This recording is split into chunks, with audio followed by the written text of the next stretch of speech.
بسم الله الرحمن الرحیم.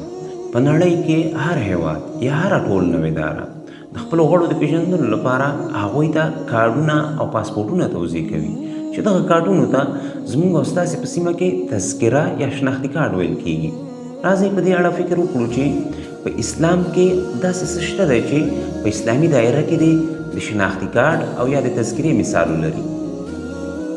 السلام علیکم، زما نوم عبدالفتاح اکبري دی او زه په اسلامي او جنرال معلوماتو پسې ریسرچ کوم او بیا په دې یوټیوب چینل خپروم د دې لپاره چې په اسانۍ د خلکو د لاسرسي وړ وګرځي. نو که تاسې ځان ته یو معلوماتي سرچینه پیدا کول غواړئ نو دا چینل درسره سبسکرایب کړئ. راځو خپلې موضوع ته.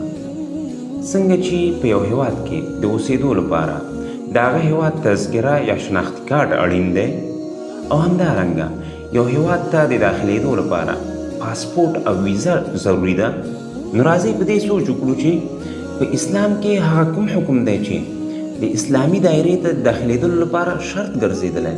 دلته تاسو ته د فکر کولو بلنه درکوم. تاسې لږ سوچ وکړئ، لږ سوچ وکړه څه دې ذهن ته راغلي. بلکل همداسې ده.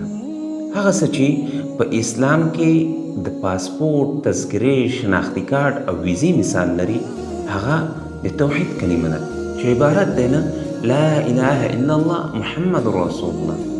اوس نو دا د الله فضل دی چې د دې تابعیت اخیستل او نوی کول یې موږ ته ډېر اسانه کړي او هر ځای چې مناسب ځای وي ته یې اخیستلی شي او نوی کولی شي. دنیوي پاسپورټونه او اسنادونه دا ډېر مشکلات لري او فیسونه لري او اسلامي اسنادونه او پاسپورټ برعکس ډېره اسانتیا او اجر لري. اوس راځئ دعا وکړو چې الله رب العالمین دې مونږه د دې تابعیت د ساتلو جوګه کړي او دا په یقیني ډول د جنت تابعیت دی او که چېرته ویې ساتو او پام پرې وکړو نو دا زموږ لپاره د جنت ابدي تابعیت دی. الله رب العالمین دې مونږ او تاسې په دین باندې عمل کوونکي وګرځوي. دا وه زموږ نننۍ ویډیو.